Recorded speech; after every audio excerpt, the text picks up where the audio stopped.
Qual o papel conferido ao intérprete da lei? Podemos afirmar que o Poder Judiciário cria o direito? E qual é a relação dessa questão com o chamado ativismo judicial? Bom, essas perguntas introduzem o assunto deste nosso vídeo aqui. E o meu objetivo com este vídeo é distinguir o papel criativo, que é inerente à interpretação jurídica. Essa é uma questão que está ligada à hermenêutica jurídica contemporânea, à teoria da interpretação jurídica. Distinguir essa questão, o papel criativo que é inerente à interpretação, do ativismo judicial, uma vez que o ativismo judicial pode ser compreendido como uma questão ideológica. Tá? Então esse aqui é um vídeo que se coloca como um complemento, como um desenvolvimento, como uma conexão entre dois vídeos que já existem aqui no canal. O vídeo sobre a ideologia dinâmica da interpretação e o vídeo sobre o ativismo judicial.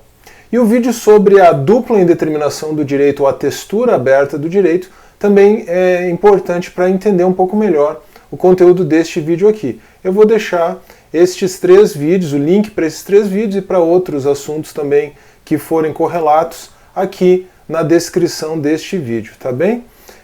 Então, esse aqui é um vídeo, como eu falei, em que nós vamos aprofundar um pouco mais esses assuntos na perspectiva da correlação entre eles. É um vídeo que faz uma apreciação crítica do direito contemporâneo, da teoria do direito contemporâneo.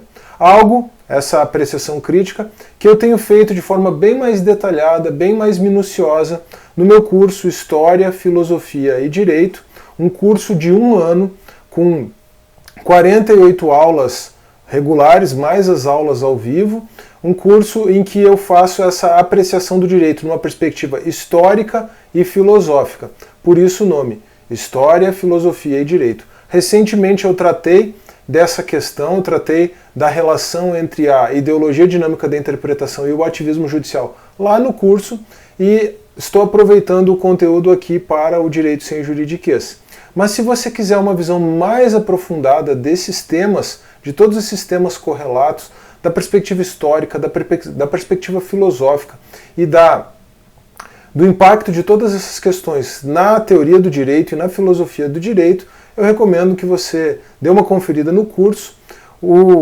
A boa notícia que eu tenho é que o curso está com 50% de desconto para os inscritos aqui no Direito Sem Juridiquês. Então aqui na descrição do vídeo eu vou deixar também o link para o cupom de desconto, tá bem? Então você é meu convidado também, você vai ser muito bem-vindo lá com essa promoção toda especial, com esse desconto especial de 50% de desconto para você que é inscrito aqui no Direito Sem Juridiquês. Esse aqui também é um vídeo de fim de semestre, tá?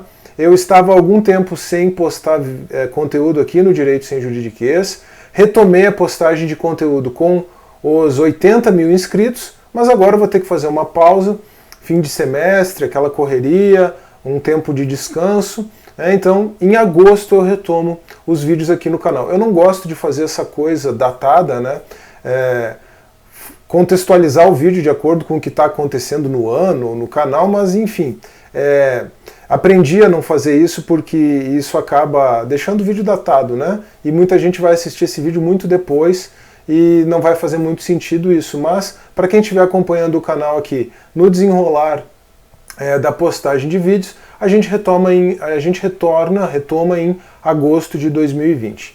Tá bem? Vamos ao que interessa então, tá? Vamos trabalhar os dois conceitos, retomar a apresentação dos dois conceitos que já foi feita nos vídeos anteriores, para a gente então conseguir relacioná-los, compará-los e relacioná-los, tá bem? O que é a ideologia dinâmica da interpretação? A ideologia dinâmica da interpretação é algo inerente, algo próprio da hermenêutica jurídica contemporânea, da teoria da interpretação do direito contemporânea, e que vai nos dizer que a interpretação que o judiciário faz das leis cria o direito. Na verdade, para ser um pouquinho mais preciso, o direito seria o fruto do trabalho conjunto do legislativo com o judiciário. O legislativo edita a lei, o judiciário interpreta a lei, e aí então essa atividade criativa, essa atividade interpretativa, se torna também criativa. O direito é criado a partir dessa interpretação que o judiciário faz na perspectiva desse trabalho conjunto entre legislativo e judiciário. Há uma diferença fundamental para a gente entender isso, é a diferença entre texto legislativo, as palavras da lei produzidas pelo poder legislativo, e norma jurídica. A norma jurídica, então, é o resultado da interpretação, né? O resultado da atividade do poder judiciário. Agora, cuidado, tá? Quando a gente fala em ideologia aqui, não significa que ela tenha um viés ideológico, progressista, né, que é típico do ativismo judicial, tá bem? Ideologia aqui significa apenas uma forma de encarar a atividade de interpretação das leis feita pelo Poder Judiciário. A ideologia dinâmica, ela é o oposto da ideologia estática da interpretação, que afirma que o Judiciário não cria o direito, apenas revela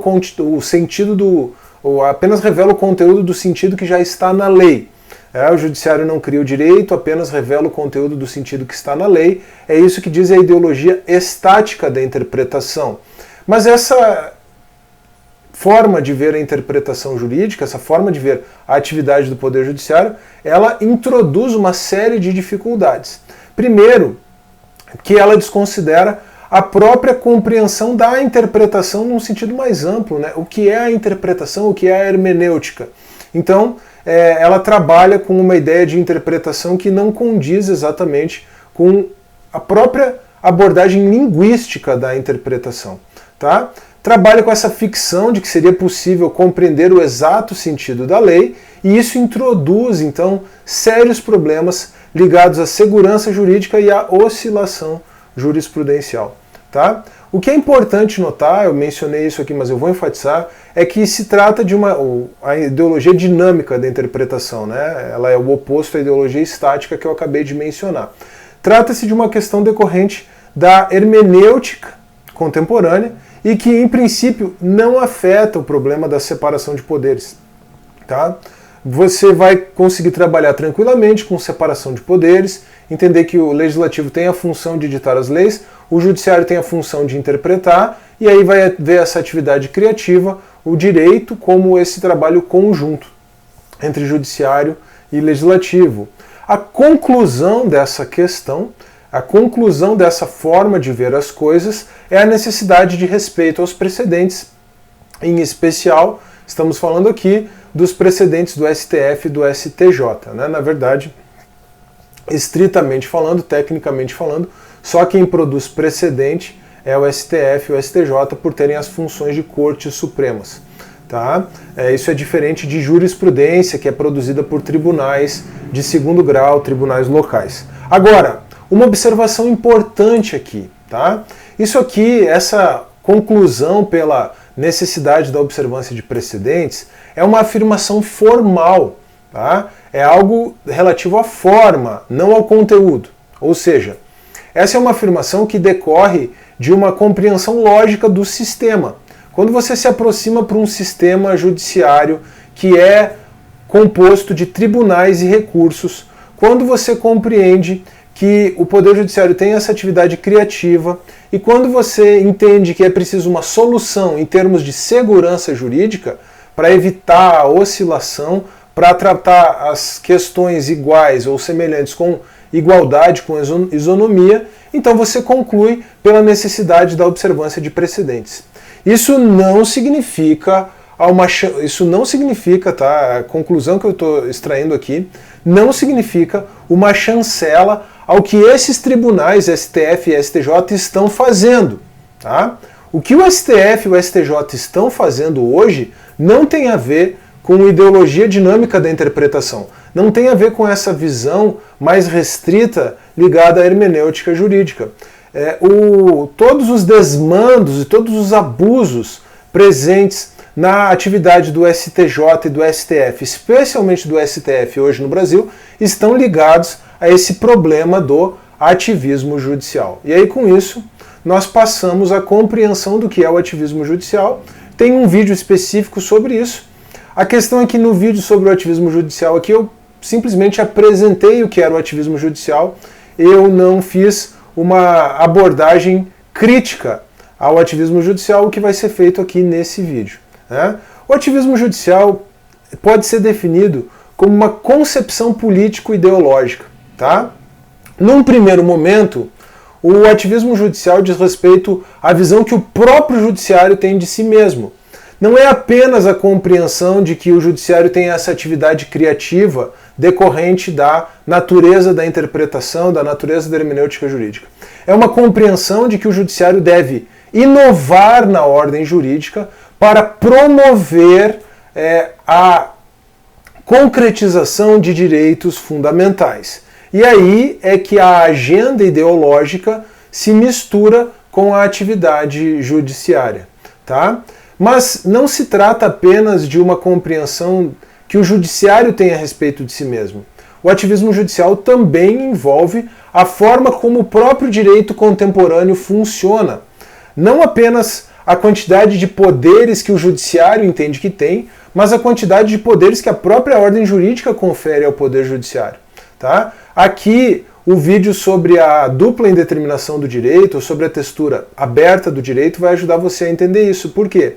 Porque quando nós falamos naquela textura aberta normativa, naquela indeterminação normativa, quer dizer, um espaço aberto para a atividade interpretativa deixado pelas próprias leis, aí nós temos um estímulo ao ativismo judicial pelo próprio poder legislativo. Por outro lado, quando nós passamos a pensar em direitos fundamentais na forma de princípio e então nós temos uma indeterminação normativa intencional a partir daí, né, entendendo que ao Poder Judiciário incumbe concretizar esses direitos fundamentais na forma de princípio, então nós temos aí uma facilitação ou um estímulo ao ativismo judicial. Tá? O ativismo judicial, na verdade, ele é uma consequência natural de uma compreensão pós-positivista ou neoconstitucionalista acerca do direito. Tá? Ele está diretamente ligado ao neoconstitucionalismo, ao pós-positivismo. Qual é o conteúdo do ativismo judicial? Né? A gente já falou a definição ali como uma concepção política ideológica, mas ainda trabalhando na perspectiva dessa definição, qual é o conteúdo do ativismo judicial? O ativismo judicial ele compreende a atividade criativa do Poder Judiciário com vistas à implementação dos direitos fundamentais, especialmente direitos fundamentais de segunda e de terceira dimensão, os direitos fundamentais ditos sociais e os direitos fundamentais relativos aí à coletividade, né, direitos difusos, coletivos, enfim. Isso aqui não tem nada a ver com aquela nuance interpretativa, com aquela questão ligada à própria teoria da interpretação que diz respeito à ideologia dinâmica da interpretação. Isso aqui é outra coisa. Isso aqui é uma compreensão ideológica, sim, política ideológica, de que o judiciário deveria desempenhar ou tem que desempenhar um papel preponderante na ordem jurídica para implementar direitos fundamentais. Consegue perceber? E aí o que acontece? Acontece que o ativismo judicial, então, normalmente vai estar associado a uma agenda progressista. Porque implementar direitos fundamentais é uma coisa bastante controversa, bastante complicada, né? Mas quando esses direitos fundamentais que se visa implementar tem já uma coloração muito clara, aí a coisa fica ainda mais complicada. Tá? Então, essa é uma questão que a gente pode traçar uma diferença bem notada, bem evidente entre a ideologia dinâmica da interpretação e o ativismo judicial. Essa implementação de direitos fundamentais é diferente da perspectiva de interpretar a lei e aí isso gerar uma atividade criativa. Uma implementação de direitos fundamentais, ou melhor, uma implementação de direitos fundamentais à margem da lei, quer dizer, uma criação direta do judiciário a partir das normas constitucionais. O judiciário criando, inovando na ordem jurídica a partir diretamente daqueles princípios, daqueles direitos fundamentais na forma de princípio previstos na Constituição. Tá? Uma questão importante é que mesmo dentro da teoria do ativismo judicial, alguns limites são pensados. Tá? E eu até já mencionei isso no vídeo sobre o ativismo judicial. E esses próprios limites não têm sido observados na história recente do Brasil. Tá? Esses limites são as questões políticas. O STF tem se imiscuído em questões políticas há muito tempo. esses limites são um desses limites é a própria fundamentação. Para você ter uma decisão que possa de fato vincular, isso é uma coisa que está ligada também à teoria dos precedentes, é preciso que haja uma fundamentação adequada, um uso adequado do princípio da proporcionalidade também, e nós não notamos essa preocupação em geral nas decisões do STF. E outra questão também é que essa atividade criativa do Poder Judiciário deve ficar restrita à tutela do mínimo imprescindível, o mínimo existencial, quer dizer, algo próximo da proibição de tutela insuficiente. Eu trabalhei isso melhor no vídeo do ativismo judicial, então eu não vou aprofundar isso aqui. Mas o Poder Judiciário, nós podemos dizer que tem agido de forma muito além, indo muito além do mínimo imprescindível, do mínimo existencial, quando tem procurado dar tutela direta a direitos fundamentais. Tá? Então, a gente poderia criticar o ativismo judicial mesmo numa perspectiva interna, o ativismo judicial brasileiro, mesmo a partir de uma perspectiva de coerência interna da teoria, dizendo que o STF não tem observado na história recente do país nem esse conteúdo mínimo. Tá? E eu não vou aqui trabalhar casos concretos, mas basta você ver todas as últimas polêmicas existentes em torno das decisões do STF, e isso que eu estou falando vai ficar, me parece, bastante claro. Tá bom? Agora, para encerrar então, é importante a gente diferenciar a ideologia dinâmica da interpretação do ativismo judicial para fazer um enfrentamento tecnicamente correto dessa questão que é o ativismo judicial, desse problema que é o ativismo judicial, tá? Então, não basta simplesmente criticar o ativismo judicial na perspectiva da violação da separação de poderes, porque existe uma atividade criativa do judiciário que é inevitável diante da compreensão do que é a atividade interpretativa. Então não basta simplesmente invocar a teoria da separação de poderes ou o princípio da separação de poderes, tá? Porque o judiciário vai ter alguma competência criativa, sim, e inclusive é isso que está por trás da teoria dos precedentes e da sistematização dos precedentes no Brasil. Não significa que a sistematização dos precedentes brasileira também seja perfeita, seja isenta de críticas, mas é isso que está por trás. Tá? Outra coisa que a gente precisa entender também é que a própria ordem jurídica abre esse espaço para o Poder Judiciário agir de forma ativista. E aí aqui nós estamos preocupados com como o nosso direito deveria ser e não como ele é. Tá? Então, compreendendo isso, que existe algo que é decorrente da própria interpretação jurídica contemporânea e então não permitiria, entre aspas, uma crítica simplesmente na perspectiva de que o judiciário não pode criar o direito. Ele pode, mas ele talvez não devesse criar o direito da forma como ele está criando ou inovar na ordem jurídica a partir diretamente da Constituição, apenas inovar na perspectiva e não é nem inovar, né? É exercer uma atividade criativa na perspectiva da interpretação da lei. Ativismo judicial significa o judiciário criando a partir da própria Constituição. Tá? Ideologia dinâmica significa que nós compreendemos que o judiciário completa a atividade criativa do direito que é iniciada com o poder legislativo. Tá? O problema é que a própria ordem jurídica abre espaço para o ativismo judicial, como eu mencionei. Então, nós podemos denunciar o ativismo judicial, nós podemos inclusive criticar a decisão do STF as decisões do STF a partir do seu próprio conteúdo.